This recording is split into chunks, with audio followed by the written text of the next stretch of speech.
Welcome into another episode of Tailgate Talk SEC. I am Will Thomas, and we are into the final two episodes of our transfer portal recap series with the Texas A&M Aggies today being our penultimate video.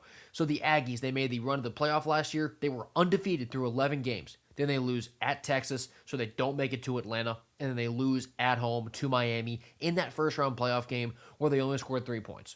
So you really left that season as an Aggies fan with a sour taste in your mouth.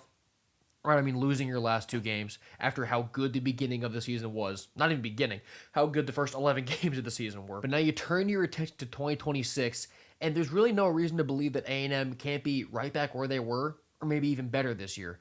And a lot of that has to do with who they brought in the transfer portal. So let's start with who left and who they have to replace first for Mike Elko and that staff. Starting off with Theo Mellon Orstrom at tight end, the big 6'6", 257-pound pass catcher. He had 19 catches for 170 yards and a touchdown last season, so he wasn't ultra productive. He wasn't one of these like star-studded tight ends who's running down the field, making big-time catches, making explosive plays, but he was a really good safety valve, a good third-down option. So he's definitely someone who the offense does, whether it's in the portal or in-house, they need to replace that role for the offense next season because it is a very important role in an offense.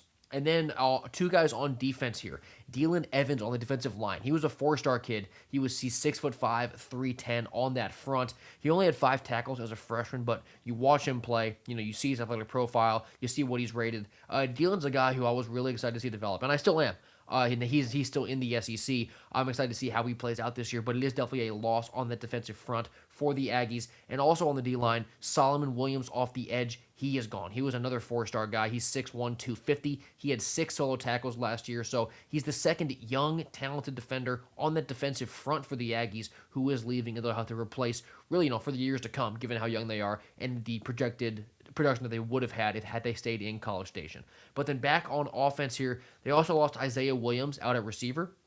He was a really speedy blue chip kid. So he only had 7 catches last year as a freshman for 64 yards. Did have a touchdown, but he's 5'11", 185. So he is that prototypical smaller slot gadget guy who's really quick. He's an absolute blazer. So he's just another guy who, looking forward to the next few years, you were kind of hoping that they could be big time producers for you, Isaiah, at receiver, but he's gone. But the good news, as we get into who the Aggies are bringing in, you lose Isaiah Williams at receiver, but you bring in Isaiah Horton, the big-time pass catcher from Bama. He's 6'4", 208. He had 42 catches for over 500 yards and 8 scores last year with the Crimson Tide, and he complements Mario Craver so well because Craver being back for this offense, he is the smaller, inside, really quick, gadget, run right by you sort of receiver in the slot. Horton is the big guy out wide, and neither one of them can really be covered one-on-one super comfortably, so they complement each other so well because Craver can run across the field and take the safety down from Isaiah Horton, who can go up top, and vice versa. Isaiah Horton can run deep, run a post, take that safety, and then Craver comes across the field and he's wide open because the corner on him can't cover him. So Horton and Craver, I think, are such a dynamic duo. Horton's done a great job so far in spring. He had a good spring game for the Aggies. I'm really excited to see how Isaiah Horton plays this year. Defensively, they bring in Ricky Gibson III from Tennessee at corner. He only played 1 game last year, did Gibson. But he and Jermod McCoy were supposed to be probably the best cornerback duo in the SEC, maybe even the country last year. Then they played a combined 1 game. But Ricky Gibson at 6'1", 185, he is such a lockdown corner, absolute stud of an athlete. So if he stays healthy, and now he's on that Aggies defense who was great last year, will probably be great again this year, I think that Gibson's going to have an awesome year in the secondary for the Aggies and remind a lot of people about what that Tennessee secondary really could have been last season. Going to the offensive line now. Wilkin Formby, another Bama transfer. He's 6'7", 324. He is a big dude at offensive tackle. He had an elite pass blocking grade last season, so he's really good in that pass pro.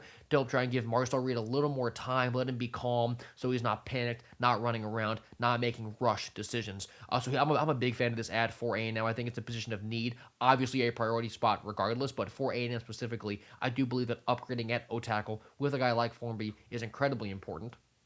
And swapping ends sides of the field, Anto Saka off the edge from Northwestern. He's coming over. He had 3 sacks and 2 forced fumbles last year with the Wildcats. He's 6'4", 255. He's had consistent sack numbers through all 3 years with the Wildcats, never being below 3. So you're seeing consistent production, turnover ability, wreaking havoc ability with those 2 forced fumbles. So Saka, he's not, he's coming from Northwestern. right? So not a lot of people watched a bunch of his film last year. He wasn't this really highly touted, like Damon Wilson was big time off the edge in the portal. Anto Saka wasn't really that guy who was getting all the attention. He's dangerous. He can very much be dangerous. So Anto Saka at A&M, I believe, is a name that a lot of people are going to get familiar with this year. And another Big Ten D lineman coming to the Aggies is Angelo McCullum, the defensive lineman from Illinois. He was 6'2", 290 as a sophomore, a sack and a half last season. So he's got really versatile size. Is what I like about him a lot, being at 6'2", 290. So I'm really excited to see what they do with him because, like I said, you brought in Anto Saka coming off the edge. You have a guy like CJ Mims from UNC on the defensive line. Ryan Henderson, another edge coming in. So they're really bringing in a lot of guys at different spots on the D-line. And McCollum can really play almost anywhere on that defensive line. So I'm excited to see how they use him with his versatile size. But the Aggies in the portal, man, they address defense and offense really, really well. And obviously, looking to the outlook of their season, we'll break down the rosters more specifically later in the summer. But Marcel Reed is back. You have Mario Craver. You have good running backs. And this is an Aggies team that, sure, the last, 120 minutes of their season didn't go very well. Guys, they won 11 games. Most schools in the country, believe it or not, cannot say they won 11 games last year, especially going through an SEC schedule like they went through. So A&M is very close.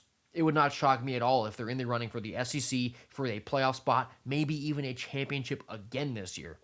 A&M is dangerous, man, and the portal ads I think are incredibly, really successful. I think they hit with every single one of these ads, and they're going to be splash names. So the Aggies should be dangerous again this season. We only have one more transfer portal episode left in Vanderbilt that will be out tomorrow. And then we're getting straight into full roster breakdowns, schedule breakdowns, and predictions and previews, all of it. I'll be doing this all summer long. So if you've been enjoying this portal content, you want to see all the rest, subscribe to me here and follow me on Twitter. I've been Will Thomas, and I will see you next time.